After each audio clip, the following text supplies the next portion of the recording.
오늘 성경 본문은 사사기 9장 7절부터 21절입니다. 과연 진실하고 의로우냐? 같이 읽으시겠습니다. 시작. 혹이 요담에게 그 일을 고하매 요담이 그리심산 꼭대기에 가서 서서 소리를 높여 외쳐 그들에게 이르되 세겜 사람들아 나를 들으라. 그리하여야 하나님이 너희를 들으시니라.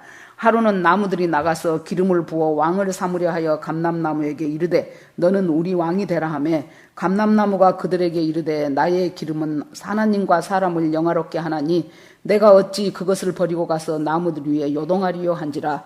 나무들이 또 무화과 나무에게 이르되 너는 와서 우리의 왕이 되라 하며 무화과 나무가 그들에게 이르되 나의 단 것 나의 아름다운 실과를 내가 어찌 버리고 나무들 위에 요동하리요 한지라.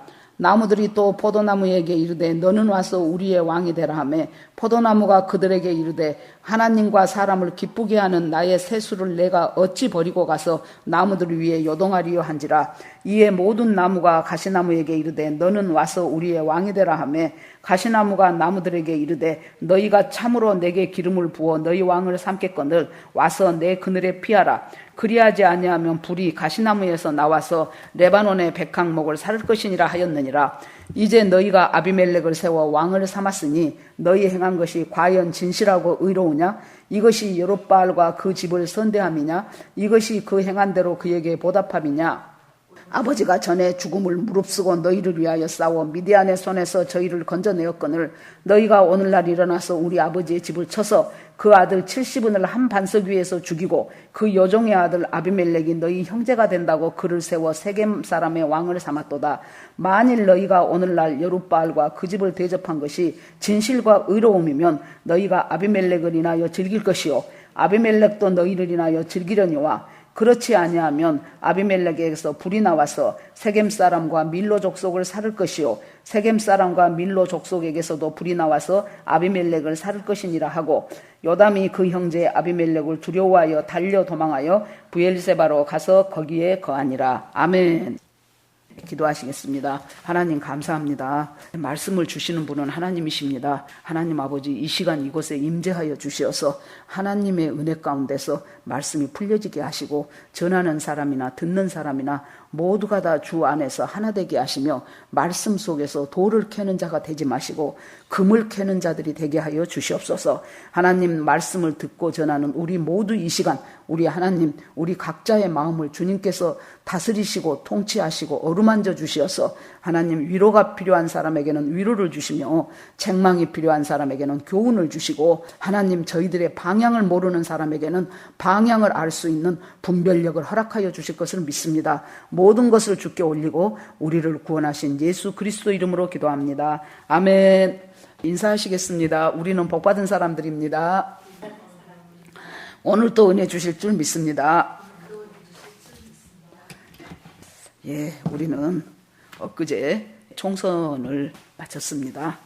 그 결과에 대해서 자기가 지지하는 사람이 되었을 때 기쁘다고 생각하는 사람도 있을 것이고 참 마음이 무너지는 분들도 많이 있으실 줄 압니다. 오늘 본문은 사사시대를 배경으로 굉장히 인상 깊은 한 사건을 다루고 있습니다.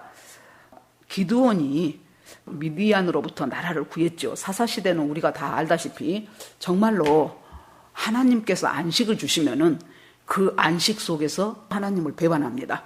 그래서 우상을 섬깁니다. 그러면 하나님이 그 주변에 있는 민족들을 통해서 압제를 하게 합니다.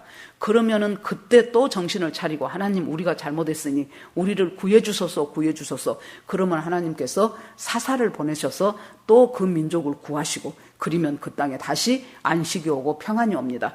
그 안식이 어느 정도 지속되면은 또 이스라엘 백성들은 다시 우상 숭배하기 시작합니다. 어찌하여 사람들이 이토록 하나님의 은혜는 쉽게 망각하고 그토록 우상 숭배는 빨리 하기를 좋아하는가? 우리가 객관적으로 성경을 읽어볼 때는 참 이스라엘 사람들은 어리석다. 왜 그렇게 큰 능력과 은혜를 체험한 사람들이 그토록 쉽게 하나님으로부터 떠나버리는가 하는 의문을 갖지만은 실은 우리도 살아가는 삶 속에서 그와 같은 삶을 저희들이 살아가고 있습니다. 하나님은 안 보입니다. 하나님은 내 이 잡다한 것들을 털어버리고 하나님 앞에 온전히 나를 바치고 맡기고 겸비하게 낮아질 때 하나님의 뜻을 깨닫게 됩니다. 그러니까 힘들지요. 그런데 우상은 내가 어떤 삶을 살았든지 간에 내 심정이 지금 하나님 앞에 옳고 그른 것이 문제가 아니고 자판기에 커피 뽑듯이 가서 돈만 내면은 자판기에서는 내가 원하는 것들이 나옵니다. 그런데 우상은 내가 원하는 것이 나와요.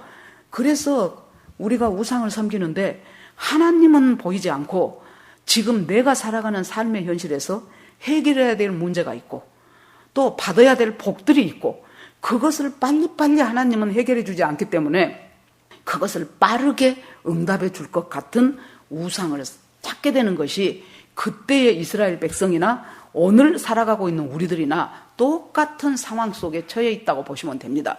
자, 드디어 하나님께서 미디안을 보내셔서 이 민족을 압제하게 했습니다. 그래서 모든 사람들이 미디안 때문에 너무너무 삶이 힘들어졌습니다. 그들은 파종할 때 많은 군사를 데리고 와가지고 종자를 그대로 가져가 버려요. 종자를 파종을 못했으니 추수 때 어떻게 추수를 하겠습니까? 간신히 몰래 농사 짓고 몰래 파종해서 몰래 추수하지요. 기드온도 마찬가지였습니다. 몰래 포도주 틀에 들어가서 타작 마당에서 타작을 하면은 어떻게 알고 와서 그 곡식을 다시 갈취해 가기 때문에 몰래 숨어서 포도주 틀에 숨어서 타작하고 있을 때 하나님의 사자 천사가 나타나서 큰 용사여 너희가 복이 있을지어다 합니다. 그때 여러분 기드온의 말을 보십시오. 어떻게 내가 큰 용사입니까? 나는 우리 지파 중에서도 작은 므낫세 지파, 그 므낫세 지파에서도 가장 우리 아버지 집은 작은 집이고 나는 그 중에서도 작은 자입니다. 하나님이 우리 민족을 버리지 않았다면 어떻게 우리가 이 미디안에게, 저 이민족 미디안에게 이렇게 우리가 철두철미하게 수탈당하며 이렇게 우리들이 당할 수 있습니까? 하나님은 이 민족을 버리셨습니다. 여러분, 우리가요 기도하고 기대하면서 뭔가 하나님이 이루어 주실 것을 꿈꾸면서 바랐던 것들이 처참하게 무너졌을 때 사람은 하나님에 대해서 냉소적이 돼버려요. 지극히 큰 자여 네가 하나님께 복받을 자로다 하니까 내가 무슨 큰 자입니까? 대본에 나오는 것이 내가 무슨 큰 자입니까? 그리고 하나님이 우리 민족을 버리지 않았다면 이런 결과가 올 리가 없습니다. 여러분, 우리가 기도하고 기대했던 것들에 대해서 하나님의 응답이 임하지 않은 것 같지만 실은 하나님은 계속해서 이스라엘 백성을 살펴보시면서 하나님이 누구에게 어떤 식으로 도움을 줄까를 하나님께서는 지금 보고 계신다고 믿습니다. 그러면서 기드온에게 내가 너를 통해서 이 민족을 미디안의 손에서 구원해 낼 것이다 라고 말씀하시니까 기드온이 그럴 리가 없습니다. 나같이 부족한 자에게 무슨 하나님의 은혜가 임하겠습니까? 이렇게 해서 결국 이제 바알과 아세라상을 전부 부숴버리고 하나님의 은혜가 임하니까 기드온에게 없던 힘이 생겼습니다. 여러분, 하나님의 말씀이 임하고 우리가 이것이 하나님의 뜻이구나 그것을 깨닫게 되면은 지금까지 낙심하고 있고 무너져 있던 마음에 어디서 생긴지 모르게 갑자기 우리의 힘이 솟아나면서 피곤했던 무릎이 다시 강건한 무릎으로 바뀌고 정말로 연약하게 무너져버린 심령에서 새 힘이 솟는 것을 우리가 살면서 많이 경험했을 것입니다. 그와 마찬가지로 기드온도 주님이 주시는 그것에 힘을 얻고 가서 몰래 밤에 바알 신상과 아세라 신상을 전부 다 깨버립니다. 그리고 기드온이 모든 이스라엘 백성들한테 미디안을 칠 사람을 모여라 했더니 32,000명이 모입니다. 그러자 하나님이 너무 많다. 자, 무서운 사람 다 가라고 해라. 전부 집으로 돌려보내라. 그랬더니 두려워하는 사람들이 다 도망가고 10,000명 남았죠. 하나님이 너무 많다는 거예요. 이 10,000명도. 이들을 데리고 가서 정말로 하나님의 필요한 정예부대를 만드는데 물가로 데리고 가서 한참을 갔을 것입니다. 목이 마를 정도로 급하게. 그래서 그 물가에 가서 물을 한번 마시게 해봐라. 그랬더니 사람들이 너무 목이 마르기 때문에 긴 행군 끝에 목이 마르기 때문에 너나 나나 할 것 없이 정신없이 고개를 숙이고 물을 마시기 시작했죠. 그랬더니 하나님께서 정신없이 고개를 숙이고 엎어져서 물을 마시는 사람은 적당치 않다. 여호와의 군대가 되기에 그 사람들은 부족한 사람이다. 그 사람들 다 돌려보내라. 그렇게 했더니 10,000명 중에서 9,700명을 돌려보내고 겨우 300명 남았습니다. 32,000명에서 300명이니 얼마나 많은 수가 하나님의 그 계획에서 탈락이 되었습니까?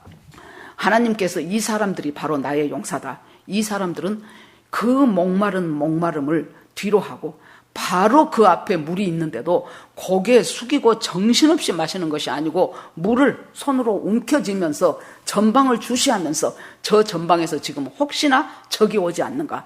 파수꾼의 역할을 잘 감당한 사람들입니다. 파수꾼은 적이 오는가 오지 않는가를 동서남북 사방을 돌아보면서 살피고 만약에 거기에서 뭔가 수상한 사인이 있다 하면은 나팔을 불어서 백성들에게 지금 적이 오고 있으니 빨리 적에 대해서 대비하라고 외치는 사람이 파수꾼인데 그 역할을 감당할 사람은 3만 명이 넘는 수 중에서 불과 100분의 1은 300명밖에 되지 않았습니다. 이 사람을 데리고 하나님께서 일을 하시겠다고 합니다. 우리가 여기서 볼 때 하나님은 결코 숫자로 일하시는 분이 아님을 저희들이 믿습니다. 우리가 지금이라도 하나님 앞에 온전한 기드온의 300용사 같은 사람만 이 대한민국에서 생겨난다면 하나님은 그 사람들을 통해서 놀라운 하나님의 역사를 이룩하시며 승리를 이루게 하실 것을 믿습니다. 우리가 하나님이 원하시는 그 300명의 용사가 되느냐 되지 못하느냐에 있지 결국 하나님이 손이 짧아서 구원하지 못한 것이라는 것을 이 시간 다시 한번 생각합니다. 자, 그렇게 해서 나라를 구하고 났더니 이스라엘 백성들이 기드온에게 왔습니다. 그동안 미디안에 했던 그 수탈과 억압이 너무너무 지긋지긋했는데 피할 길이 없었고 벗어날 방법이 없었습니다. 그런데 그곳에서 이 기드온이 나라를 구해버리고 자기들을 그토록 괴롭히던 미디안은 모두 다 떠나버리고 도망가 버렸고 그래서 이 사람들이 찾아와서 당신이 나라를 구했으니 이제 당신이 우리의 왕이 되주시오. 당신뿐만이 아니고 당신의 자식들 그리고 당신의 손자들까지 계속해서 이 나라를 우리를 다스려 주시기를 원합니다. 그 사람들 속에는 더 이상 지긋지긋한 미디안의 수탈 그 외에 아말렉의 수탈 말할 수 없었지요. 가나안 족속의 침입 이 모든 것들로부터 안정된 삶을 살고 싶었습니다. 6.25 세대를 경험한 사람들은 6.25와 같은 전쟁이 다시는 이 땅에 없어지기를 원하면서 강력한 지도자가 나오기를 간절히 우리가 바랄 수밖에 없습니다. 6.25를 지내고 한참 우리나라가 산업 성장을 할 때 태어난 사람들은 그때부터 계속해서 우리나라가 이렇게 잘 사는 줄 압니다. 저는 몇 년 전에 국제시장이란 영화를 보면서 참 많이 울었습니다. 옛날의 유행가 중에서 눈보라가 휘날리는 바람찬 흥남부두에 하는 그 유행가 첫 가사가 그냥 옛날에 어른들이 부르니까 제 귀에 익었을 따름인데 그 영화를 보면서 그 첫 장면에 정말로 그 추운 겨울에 일사후퇴 때 그 바람찬 흥남부두에 그 미군이 마련한 배에 타야 될 사람은 많고 배는 적고 그래서 그 미군에 거기 대장격 되는 사람이 다른 무기들을 세상에 버려버리고 한 사람이라도 더 태우기 위해서 했을 때 그때 그 남쪽을 향하여 피난났던 그것들 한번 생각해 보십시오.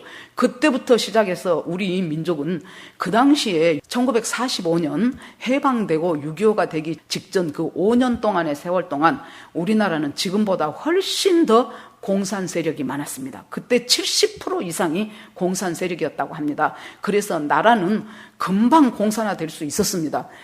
6.25 전쟁 때 바로 우리가 알다시피 파죽지세로 몰려 내려가고 사흘 만에 서울은 함락되어 버렸고 불과 저기 부산을 비롯한 그 얼마 남아있을 때 그때 빌리그리암 목사님 부인이 평양에서 아버지가 선교사였는데 평양에서 어린 시절을 보내고 지금 한국에 얼마나 많은 사람들이 그리스도인들이 있는데 공산화 되어버리고 이 전쟁을 빨리 승리하지 않으면 그 그리스도인들을 다 죽는다고 당신이 빨리 대통령한테 연락하라고 그때는 라디오 시대였기 때문에 지금처럼 텔레비전이 많이 보급되던 시대가 아니어서 거의 미국의 각 가정마다 모든 정보 채널을 라디오를 들으면서 듣고 있었을 때입니다. 그런데 그때 전 이 라디오에 거의 매일 날마다 빌리그리암 목사님의 설교가 흘러나가면서 지금 한국이라는 저 작은 나라에 예수 믿는 사람이 수십만이다. 그런데 저 사람들이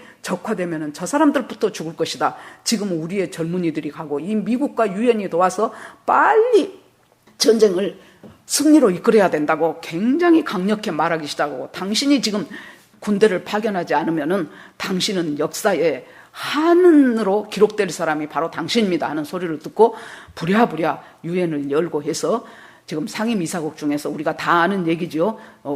소련이 참석을 못하고 이런 여러 가지 일들 때문에 결국에 너무나도 급하게 빠른 시일 내에 유엔군이 파견됐고 인천 상륙작전을 했고 그때 전체를 다 해버리려고 했는데 왜 어찌하여 그 김일성과 공산당이 머무르게 됐냐면은 그때 이쪽 남로당 측의 남한 대표가 박헌영이었죠. 그 박헌영이가 걱정하지 마라. 지금 이 남쪽은 거의가 다 뭐 80% 이상이 당신이 쳐내려오고 서울만 함락해버리면 우리는 저절로 다 만세를 부르면서 적화가 돼버릴 것이고 수령님을 지금 우리가 모두 환영할 테니까 조금만 기다려라. 굳이 길게 할 필요 없다. 그렇게 했는데 그 일주일을 그래서 남한에서 스스로 적화되기를 기다리고 있었던 그 일주일 동안 말하자면 시간이 벌린 거죠. 그래서 그 시간 동안 인천 상륙작전에 성공을 하고 드디어 이제 보급로가 차단이 되면서 우리가 올라가기 시작했던 정말로 생각하면 생각할수록 아슬아슬하고 아찔한 그 순간들이었습니다. 여러분, 저는 기억합니다. 제가 초등학교 다닐 때, 제가 1950년생입니다. 초등학교 다닐 때 4학년, 5학년 됐을 때 점심시간이 되면은요, 도시락을 싸온 애들이 몇 명 안 됩니다. 점심시간에 집에 가서 점심을 먹고 오라 그래요. 그런데 점심 싸온 몇 사람 앉아서 우리가 점심을 다 먹기도 전에, 도시락 까먹기도 전에 벌써 오는 애들이 있어요. 아니, 쟤네들은 집에 가는 시간이 있고 집에서 오는 시간이 있는데 어떻게 밥 먹는 시간도 어떻게 돼서 우리보다 더 빨리 오는가 했더니 그 아이들이 점심이 없어서 밖에서 있다가 굶고 오는 아이들이었어요. 어쩐 아이들은 고구마 하나 들고 옵니다. 그것이 그렇게 가난했던 시절이었습니다. 하나님께서 그때 이 나라에 예수 믿는 사람들이 하나님 살려주세요. 하나님 우리에게 먹을 것을 주세요. 이승만 대통령이 국가를 처음에 세우고 났을 때 하나님 우리나라가 부국 강병한다면은 하나님의 은혜로 이 나라가 세워졌으니 하나님 그렇게 하시면은 하나님 정말로 우리가 세계를 선교하는 나라가 되고 이웃을 돕는 나라가 되겠습니다라고 했던 그 놀라운, 정말로 지금 생각하면 웃기지요. 그것이 우리가 GNP 몇십 불도 못 되는 나라가 어떻게 부국 강병할 때가 언제 있으며 이웃을 섬길 수 있는 나라가 되리가 언제 있습니까? 그런데 하나님께서 또 걸출한 지도자 박정희 대통령을 대통령으로 만드셔서 이 나라가 산업화에 성공하게 하셨고 지금 70년이 지나는 동안에 이렇게 놀라운 세계 10위권의 나라로, 그 당시에 우리가 2차 대전 끝나고 약 120개의 신생 국가가 생겼다고 합니다. 이 신생 독립국가 중에서 지금 이렇게 제대로 된 나라의 꼴을 갖추고 있는 나라는 우리 대한민국뿐입니다. 이것이 어찌 여러분 사람이 했겠습니까? 이것은 하나님께서 이 민족을 향한 놀라운 은혜가 우리와 함께 했기 때문입니다. 자, 교회가 성장하면서 나라도 놀랍게 성장했습니다. 그러나 여러분, 지금 교회가 이렇게 이스라엘 백성들처럼 바알을 섬기기 시작했어요. 하나님의 은혜를 잊어버리고 우선 내 눈에 있는 것, 내 등 따시고 배부르고 돈 잘 벌고 내 자식들 좋은 학교 가고 출세하고 나 집 늘리고 나 남 앞에 폼되게 살고 이런 것들을 믿음과 결부시키면서 이것이 하나님의 은혜라고 외치는 강단들이 많아지기 시작하고 그것을 사모해서 계속해서 교회 나와서 이름은 교회 나오지만은 실은 바알을 섬기고 아세라를 섬기는 이 교회의 부패와 이 교회의 불신앙 때문에 저는 한국이 이렇게 어려움을 당하고 적화로 되어가는 과정 가운데 있다고 믿습니다. 먼저 회개할 것은 우리 예수 믿는 사람들이 그동안 하나님과 바알을 겸하여 섬긴 것이 결국에 오늘날 이 사단이 났습니다 하고 저희들이 하나님 앞에 통곡하며 가슴치며 회개해야 할 바로 그 시점이 오늘이라고 합니다. 더 늦기 전에 기도하십시다. 기회가 있을 때 하나님의 구원이 나라를 향하여 어떻게 퍼져가는 것을 저희들이 알기 바랍니다. 자, 당신이 왕이 되어 주소서. 당신의 자식이 우리 왕이 됐어서 이 사람들 심령 속에는 우리는 그냥 어떻게 살더라도 나라를 안전하게 해주세요.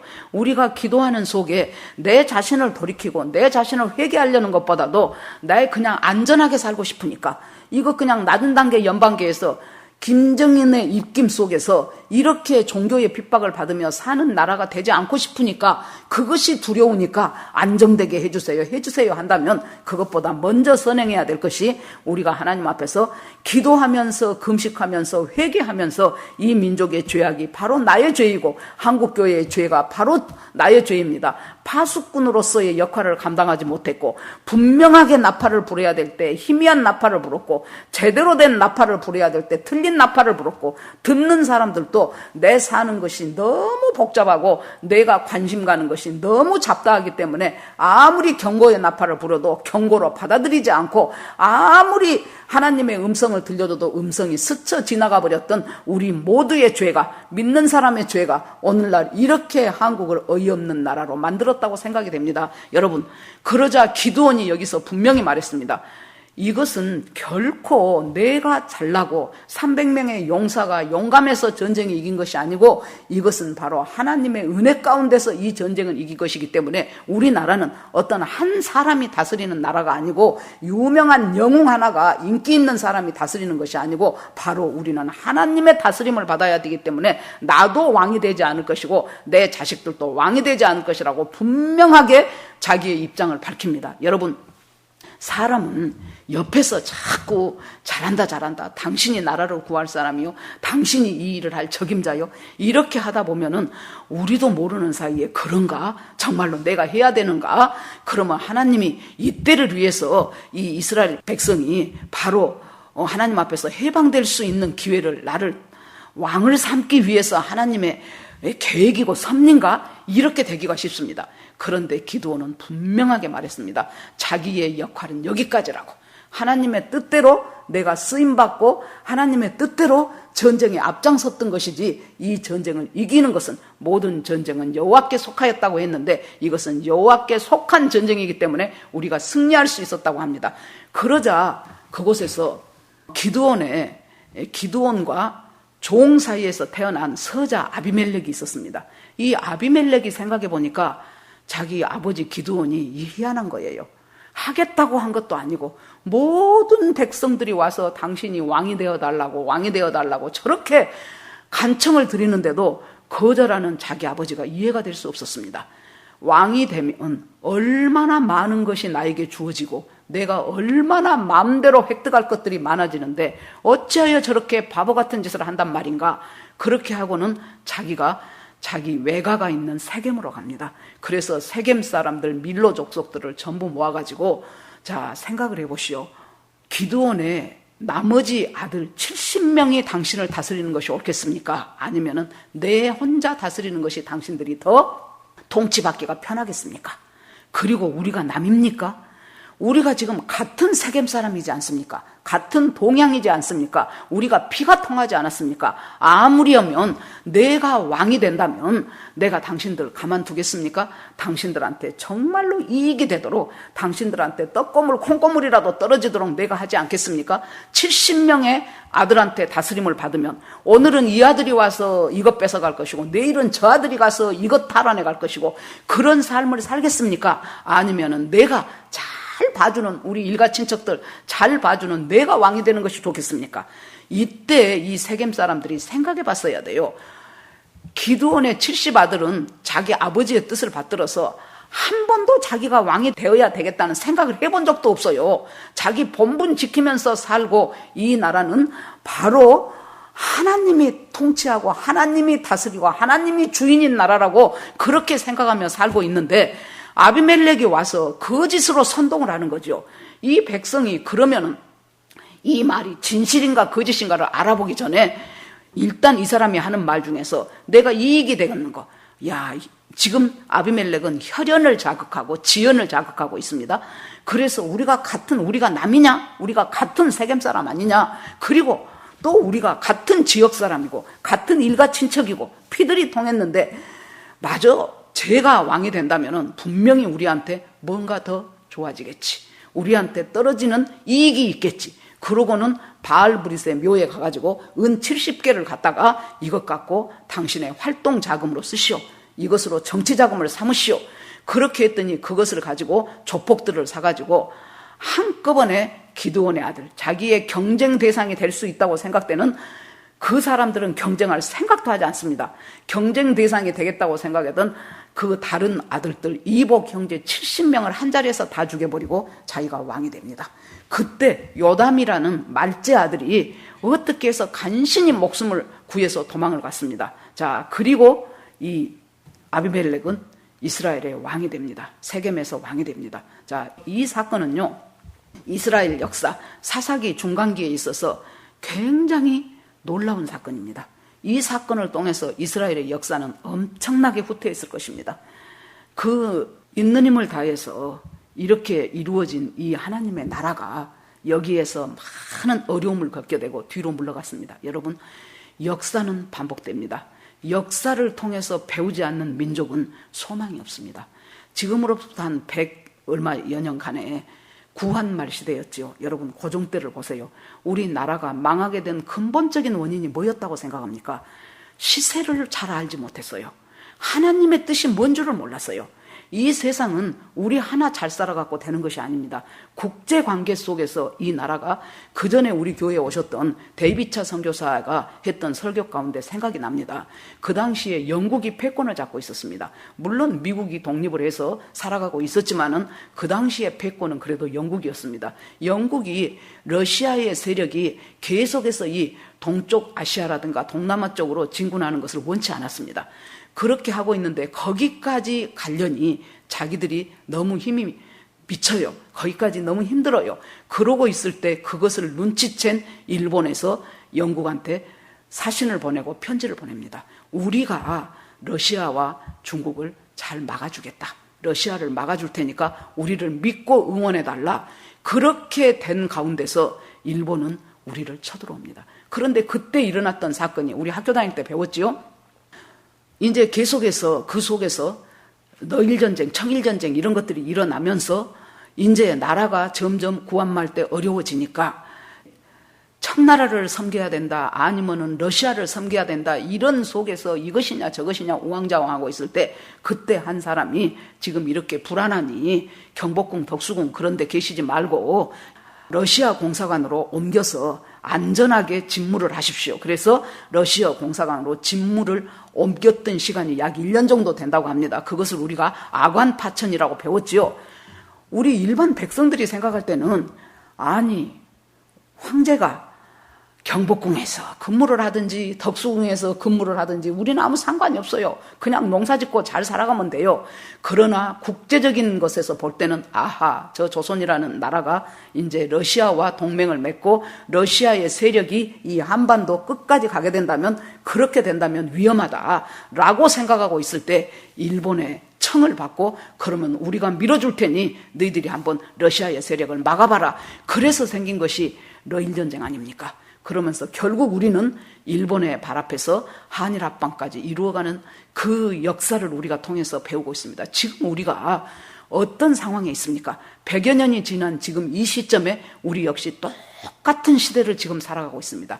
여기에서 우물한 개구리처럼 국제정세는 전혀 모르고 지금 국제정세 속에서 어떤 식으로 이것들이 흘러가고 있는가를 전혀 파악하지 못한 채 계속해서 반일감정 고취하고 우리는 일본이 밉고 일본이 또 밉지만은 그 일본을 이용할 생각을 해야지 계속해서 반일감정 고취하면서 토착외고 하면서 적폐해서 역사를 과거로 돌려가지고 그것들을 갖다가 계속해서 지금 세상의 어느 나라에 전직 대통령 2사람을 적폐로 몰고 탄핵으로 몰아서 지금 감옥에 넣어놓는 나라가 이 지구촌에 대한민국 말고 어디가 있습니까? 그럼에도 국민들은 눈이 떠지지 않고 있습니다. 여러분, 이런 모든 것들을 하나님이 깨닫게 해주셨으니 우리는 기도할 따름입니다. 그래서 이 요담이 세겜 사람들에게 하나님의 메시지를 전하려고 그리시산 꼭대기에 올라갑니다. 이 세겜이라는 위치가 그리신산과 에발산 중간에 있습니다. 그래서 그 꼭대기에 올라가서 큰 소리로 얘기하기 시작합니다. 세겜 사람들아, 지금부터 내 말을 들어보아라. 자, 내가 예를 들어서 어느 곳에 나무 나라가 있었다. 그런데 그 나무들이 살아가는 곳에서 이 사람들이 어느 날 우리에게도 왕이 있었으면 좋겠다. 그래서 저 다른 나무들의 침략을 우리가 막아내고 우리가 안전하게 살 수 있도록, 우리가 부강해질 수 있도록 왕을 하나 만들었으면 좋겠다. 그러면 그 왕을 누구를 세울까 하고 제일 처음에 어떤 나무를 찾아갑니까? 감람나무를 찾아갑니다. 그래서 감람나무에게 이르되 너는 우리 왕이 되라 하매 9절, 감람나무가 그들에게 이르되 나의 기름은 하나님과 사람을 영화롭게 하기 위해서 만들어진 것인데 내가 어찌 그것을 버리고 가서 나무들 위에 요동하겠는가? 나는 가지 않겠다, 왕이 되지 않겠다 그럽니다. 그러니까 이 나무들이 또 그 다음에 두 번째 찾아간 나무가 무화과나무였습니다. 무화과나무에게 이르되 너는 와서 우리의 왕이 되라 하매 무화과나무가 나의 단 것 아름다운 실과를 내가 어찌 버리고 나무들을 위해서 요동하리요 했습니다. 이들이 또 이제 포도나무에게 찾아갔습니다. 네가 우리의 왕이 되라 하니까 포도나무가 그들에게 이르되 하나님과 사람을 기쁘게 하는 나의 세수를 내가 어찌 버리고 나무들을 위해 요동하리요 합니다. 여러분, 지금 이 감람나무, 무화과나무, 포도나무는 전부가 다 왕이 된다는 것은 결국에 사람들을 압제하면서 요동하게 하는 것이라는 것을 확실하게 알고 있었습니다. 그래서 내 임무는 그것이 아니라고 분명히 얘기를 합니다.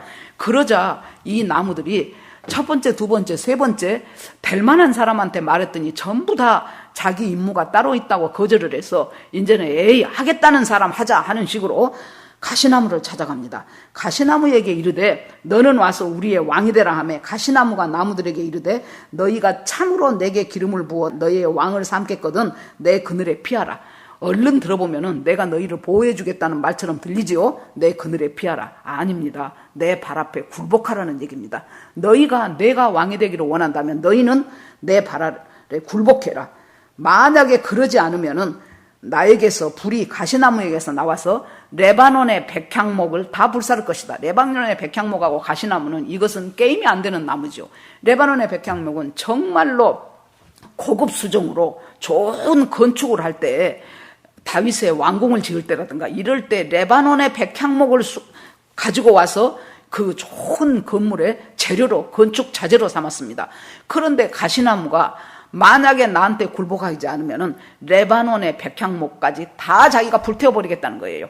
그렇게 엄포를 하고 그렇게 난리를 칩니다. 여러분, 이 나라의 자산이 뭐라고 생각하십니까? 여러분, 나라의 자산은, 나라의 국력은 여러분 자원이 많은 것입니까? 수출을 많이 한 것입니까? 돈이 많은 것입니까? 아닙니다. 인재가 많은 것이 나라의 자원입니다. 레바논의 백향목처럼 나라의 방향을 알고 고급 인재들이 어떻게 해야 이 나라가 제대로 잘 살아갈 수 있을 것인가를 연구하고 기도하고 헌신하는 사람이 많을 때 그 나라는 부강한 나라가 되고 그 나라는 국력이 향상됩니다. 그런데 가시나무가 정권을 잡으니까 나라의 귀한 백향목들을 다 잘라버리겠다는 거예요. 다 불태워버리겠다는 거예요. 내 말에 굴복하지 않으면은. 자, 그러면서 이제 16절에 오늘의 주제를 요담이 말합니다. 너희가 아비멜렉을 세워 왕을 삼았으니 지연 따라 혈연 따라 학력 따라 인맥 따라 이런 식으로 왕을 삼았으니 너희가 지금 행한 이것이 과연 진실하고 의로우냐 하고 질문합니다.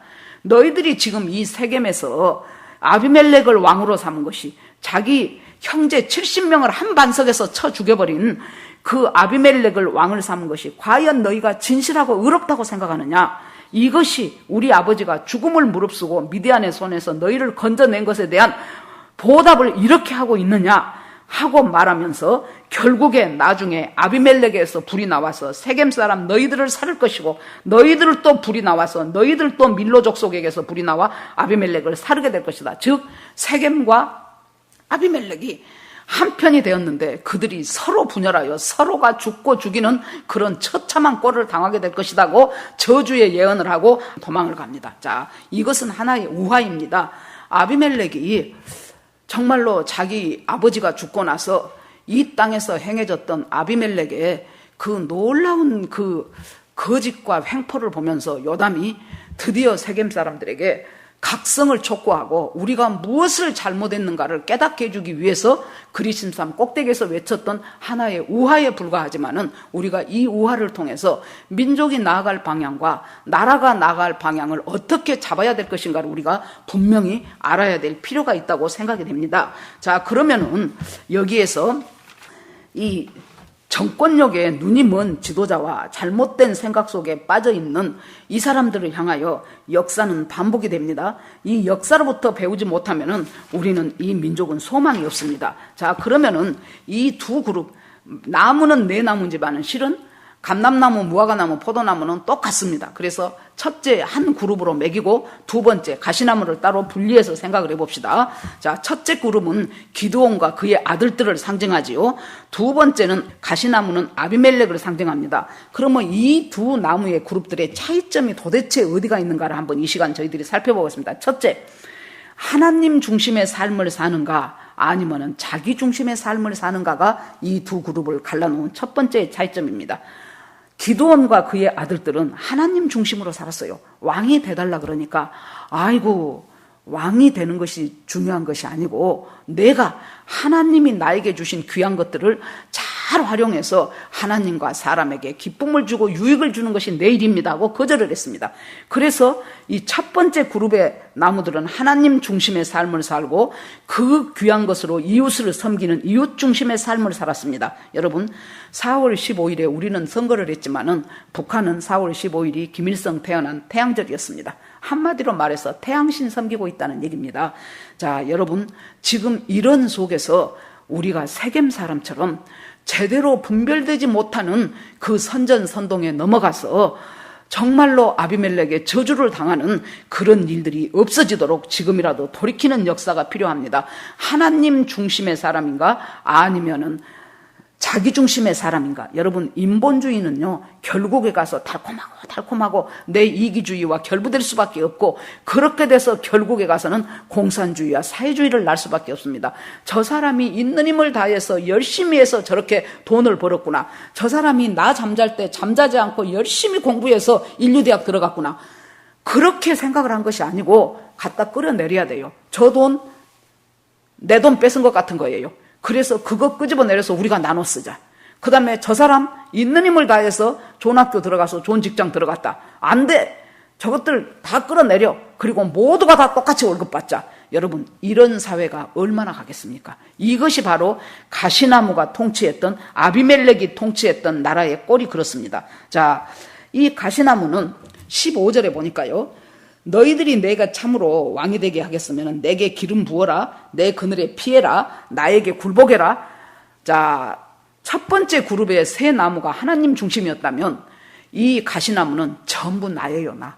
내 그늘에 피해라. 내 앞에만 무릎 꿇어라. 나를 숭배해라. 만약에 아니면은 내가 불이 나가서 가만 안 두겠다. 여러분 가시나무는 처음부터 끝까지 중심이 자기입니다. 자기가 강조됐습니다. 내 지배를 받고 내 명령을 따르고 내 앞에 무릎을 꿇어라. 이것이 가시나무의 인생관입니다. 인생관이 철저한 자기중심입니다. 여러분 우리는 지금 어떤 지도자가 필요합니까?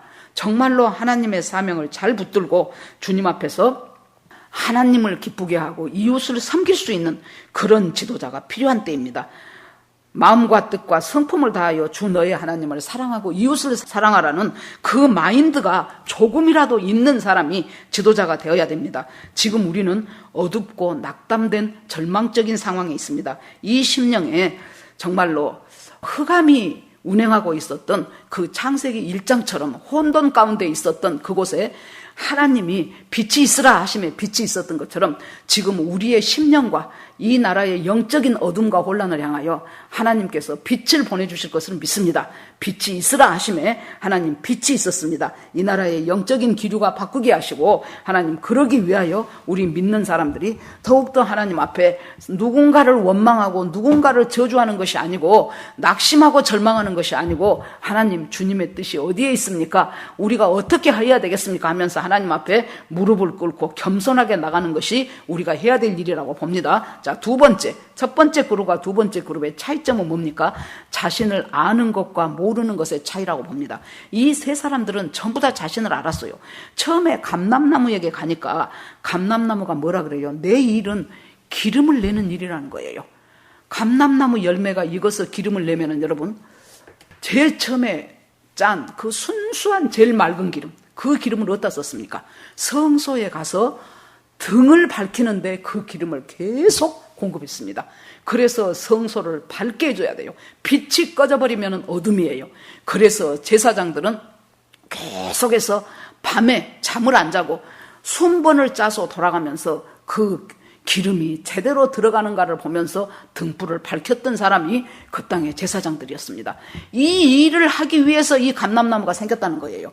그래서 나는 그렇게 함으로 성소를 지키고 하나님을 기쁘시게 하고, 그리고 나서 그 기름들은 사람에게 볼 때 약재로도 쓰이고, 그리고 음식을 만드는 음식으로도 쓰이고, 그렇게 해서 사람을 유용하게 하고 하나님을 기쁘시게 하는 데 쓰인 것, 그것이 내 사명이라는 거예요. 그러니까 내가 누군가를 아는 것에 따라서 내 사명이 무엇인가를 정확하게 깨닫게 된 것이 바로 똑같이 감람나무와 포도나무와 무화과나무가 확실하게 이들은 하나님이 나에게 주신 은사가 무엇인가, 하나님이 나에게 주신 달란트는 무엇인가, 하나님이 나에게 주신 명예와 하나님이 나에게 주신 이 모든 것들은 바로 하나님을 기쁘시게 하고 사람을 이롭게 하기 위해서 하나님께서 나에게 주신 것인데, 그것들을 가지고 내가 남 위에 올라가서 군림하면서 내 이익을 위해서 내 뜻대로 다른 사람에게 횡포를 부리면서 그렇게 살게 하는 것은 결코 하나님의 뜻이 아니라는 것을 무엇보다도 알았어요.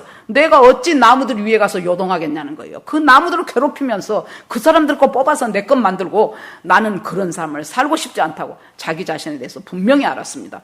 그런데 가시나무는 몰랐어요. 여러분 생각을 해보십시오. 가시나무가 낼 수 있는 것이 무엇이 있습니까? 좋은 열매가 있습니까? 달콤한 과실이 있습니까? 좋은 기름이 있습니까? 아니면 신선한 포도주가 있습니까?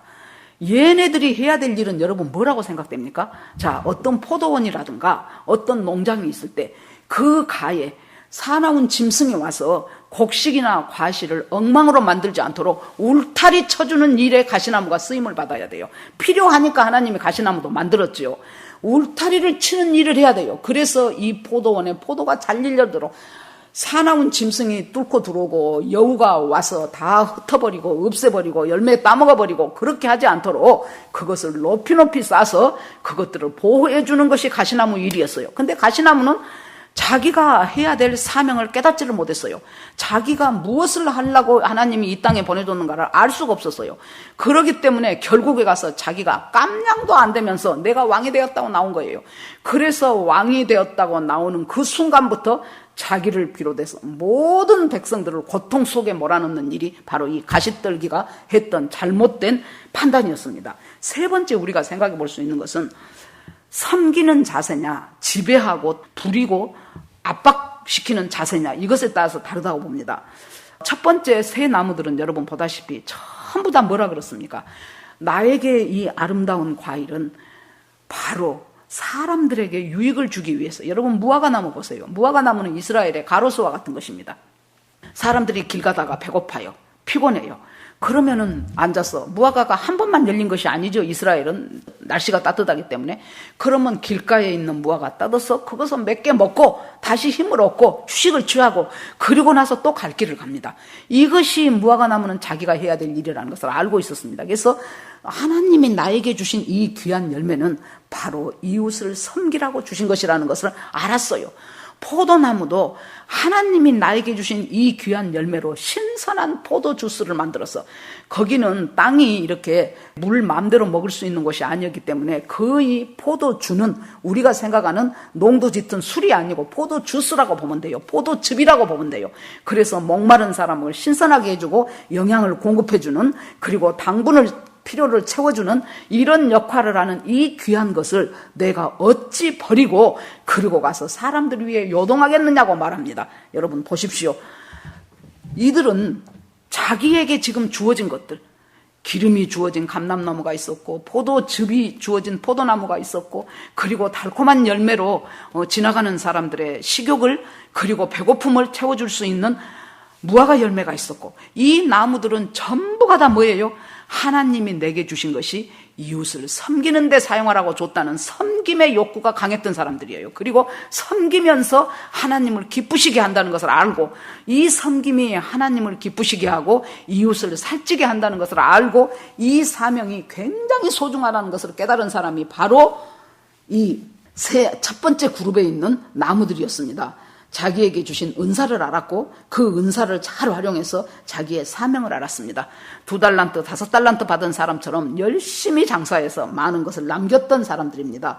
그런데 가시나무는 정말로 울타리밖에는 될 수 없는 애가 자기가 왕이라고 와가지고 그 속에 숨겨 있었던 지배욕, 권력욕, 명예욕이 기회가 오니까 유감없이 발휘가 되고 나라를 혼란과 어둠 속으로 몰고 갑니다. 여러분, 아마 이 사람은 종하고 기드온하고 사이에서 났기 때문에 그 부인 자식들에 대한 열등감이 많았을 것이라고 봅니다. 내가 언젠가 저 위에 군림하고 싶다는 생각도 많았을 것입니다. 여러분, 제가 목회를 하면서 보니까 참 힘든 것이 뭐냐면 상처가 많은 사람들이 참 힘들어요. 왜냐 그러면은 자기 상처밖에 안 보입니다. 그래서 주변을 돌아볼 줄을 몰라요.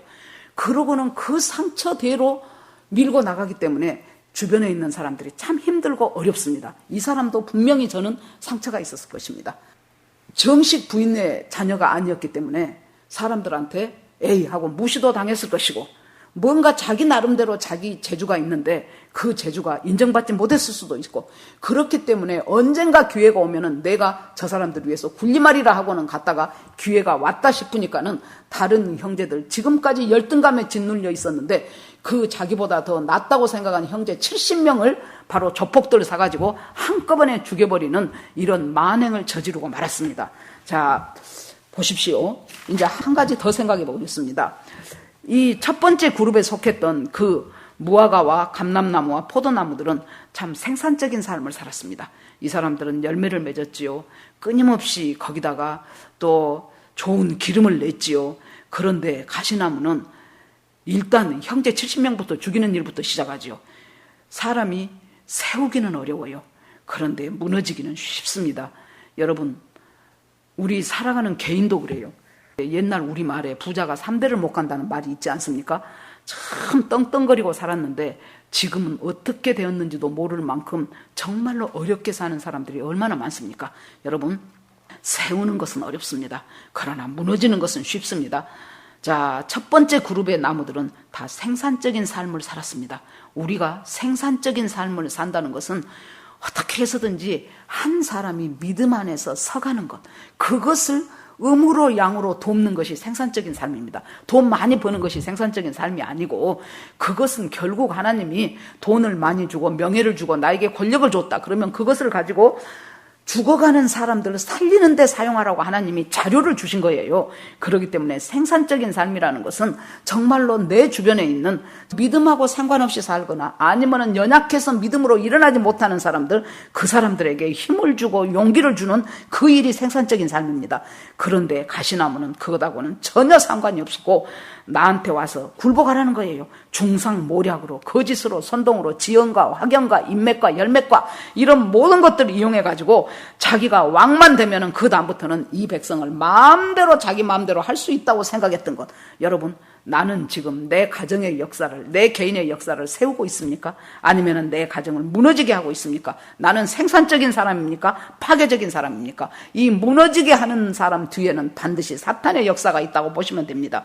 자, 그러는데 이 아비멜렉을 하나님께서 3년이 지나고 난 후에 드디어 세겜 사람과 아비멜렉 사람이 서로 부딪혀서 결국에 가서 서로가 서로를 전쟁하고 하면서 죽게 되는 역사가 일어납니다. 이 아비멜렉의 최후를 보면은 9장 53절에 한 여자가 맷돌 윗짝을 아비멜렉의 머리 위에 내리던져 그 두고를 깨뜨리니 그랬어요.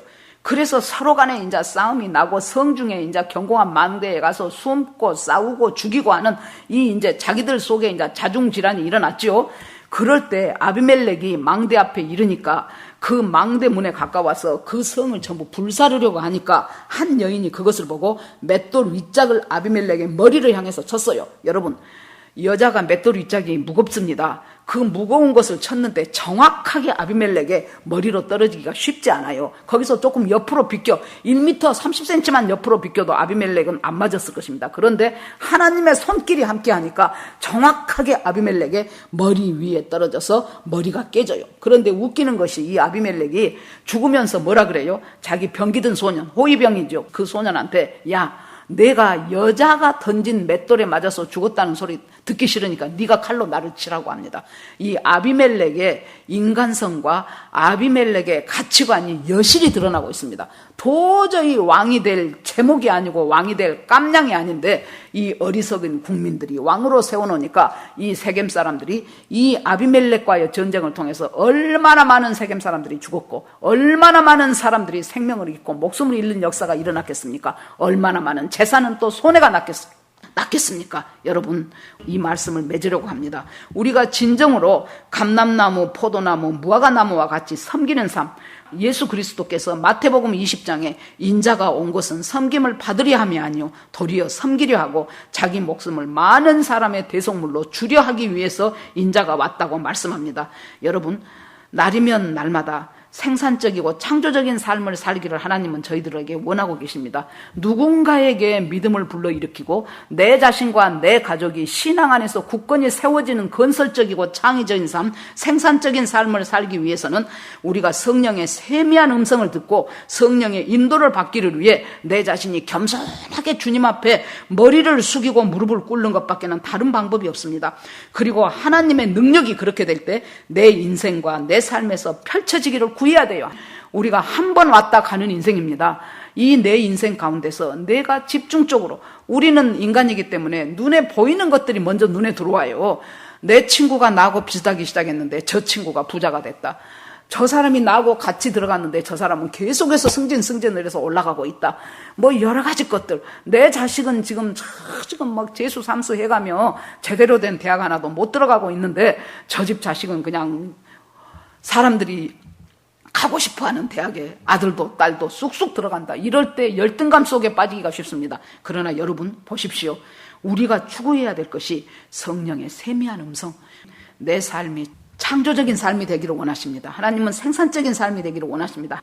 내가 이 세상에서는 다른 사람한테 내놓을 만한 것이 없다 할지라도 주님의 음성 들으면서 하나님의 뜻대로 살 수 있는 사람이 되게 해주십시오.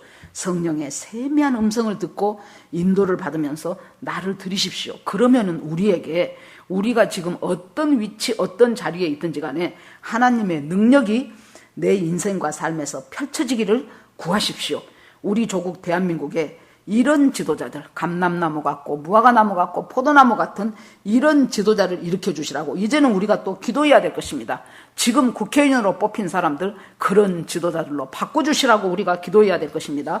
내 개인부터 진정한 부흥이 일어나고 꺼져가는 불씨를 다시 일으켜 세워 큰 불이 되게 하는 것처럼 그런 나라가 되기 위해서 하나님께서 인도해 주실 것을 믿습니다. 하나님, 우리가 다시 한번 주님 앞에 무릎 꿇고 하나님, 모든 인류의 역사를 주관하시는 분은 하나님이십니다. 우리의 뜻대로 되지 않았다고 낙심하고 좌절할 것이 아니고 다시 한번 마음을 모으고 하나님 앞에 하나님 섬김의 삶을 살겠습니다. 창조적인 삶을 살겠습니다. 생산적인 삶을 살겠습니다. 하나님의 뜻이 무엇이든지 은사와 재능대로 하나님의 뜻 가운데로 하나님을 기쁘게 하고 사람에게 유익하는 사람으로 살아갈 수 있도록 너무 내 자신에 꽂혀갖고 나와 내 자식 세상에서 잘 되는 것이 하나님의 축복이라고 생각하며 그것만을 추구했던 우리들의 어리석음과 우리들의 바알 정신을 하나님 이 시간 다시 회개합니다 하는 놀라운 회개의 역사가 온 한국 교인들한테 일어날 때 하나님께서는 우리가 생각지도 모르는 그 부흥의 역사를 일으키실 것입니다. 개인이 부흥하고 나라가 부흥하고 교회가 부흥하고 그리하여 하나님의 놀라운 역사가 다시 펼쳐질 수 있는 우리의 조국 대한민국을 위하여 이 시간부터 다시 또 기도의 길로 들어가시는 저와 여러분이 되기를 주의 이름으로 축원합니다. 아멘.